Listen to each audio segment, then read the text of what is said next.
On May 25th in 1861, at the onset of the American Civil War, John Merryman, a man, was awoken at 2 a.m. by armed forces invading his home.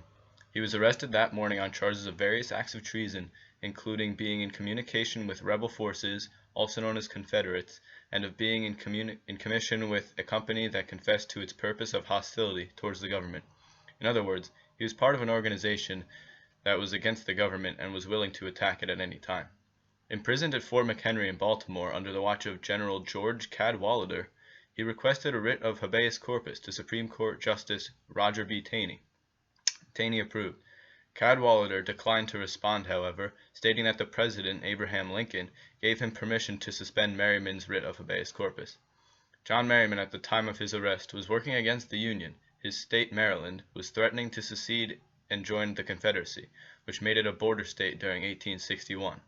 In Maryland, Merryman was recruiting troops for the Confederacy and training them through various drills. This is why he was charged for acting in part of an organization that was hostile towards the government, basically part of the Union. During his arrest, however, there was no warrant and he was given no reason as to why he was being arrested. In Taney's report on the case, and essentially the documents ultimately sent to Lincoln, he gives the reasons as to why Merryman's writ cannot be refused. He stated that the case is simply this: a military officer residing in Pennsylvania issued an order to arrest a citizen of Maryland upon a vague and indefinite charges without any proof. Under this order, his house is entered in the night and he is seized as a prisoner and conveyed to Fort McHenry and there kept in close confinement, and when habeas corpus is served at the commanding officer requiring him to produce the body of the prisoner before justice of the Supreme Court in order that he may examine into the legality of the imprisonment, the answer of the officer is that he is authorized by the President to suspend the writ of habeas corpus at his discretion, and, in the exercise of that discretion, suspends it in this case, and on that the ground refuses obedience to the writ. During this time, the Civil War had just broken out, and the North and South were basically at war against each other. President Abraham Lincoln had just been elected to office, and about a month after his inauguration in April, the Confederate Army attacked Fort Sumter. Maryland, a slave state, was threatening to secede and join the Confederacy, thereby separating Washington, D.C. from the rest of the Union. Lincoln ordered the suspension of habeas corpus along the Philadelphia and Washington railroads.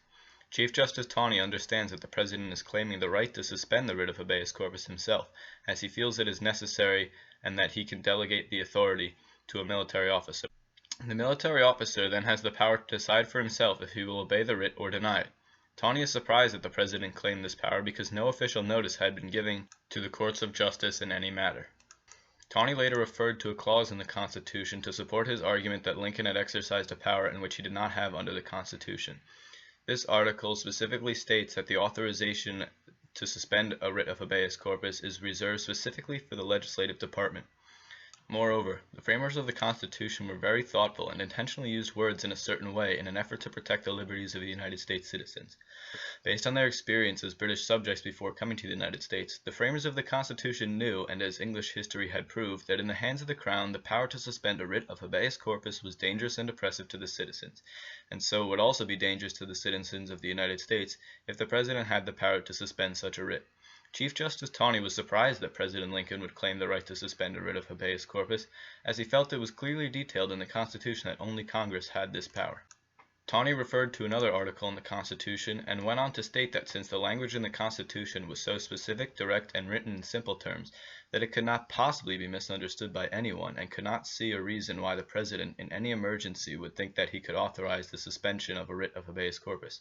Again, Justice Taney is surprised by the President's actions, and Taney chose to ignore the fact that there was a civil war occurring, and that should have been a circumstance that was important to the interpretation of suspending a writ. Chief Justice Taney is bewildered why the President would think that he had the power to suspend a writ of habeas corpus, and said that it was clearly not noted that the President would have such power and did not understand why President Lincoln felt differently. Taney further backed his stance by alluding to the opinions of other well-respected Supreme Court justices. Taney referred to the late Mr. Story, a former Supreme Court justice, who was highly regarded in his field. Story also stated that while in extreme cases of emergency, a temporary suspension of any right may need to occur.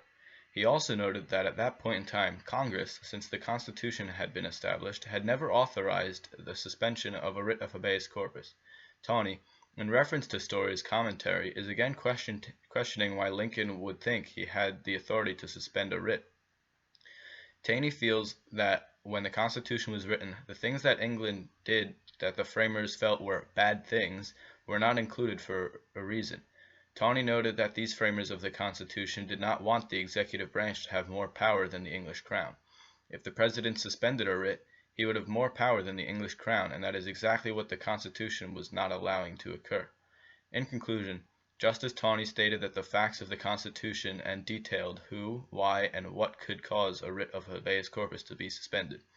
It was clearly written in the Constitution that the power to suspend a writ of habeas corpus fell solely on the legislative branch of the United States government, and that this specific power was invested in the Congress. It gave no written authority to the executive department, the President, to suspend a writ. Tawney was at his wits' end because General Cadwalader at Fort McHenry flatly refused to obey the writ of habeas corpus. He was now sending the proceedings of this case ex parte Merryman, with his opinion of the Constitution and the circumstances of the case, to the Circuit Court of the United States for the District of Maryland. He was also having the clerk send an official copy to President Lincoln. Tawney's intention was to have the President enforce the writ of habeas corpus because it was not the President's right to suspend it, but in fact his constitutional obligation to enforce the laws of the country.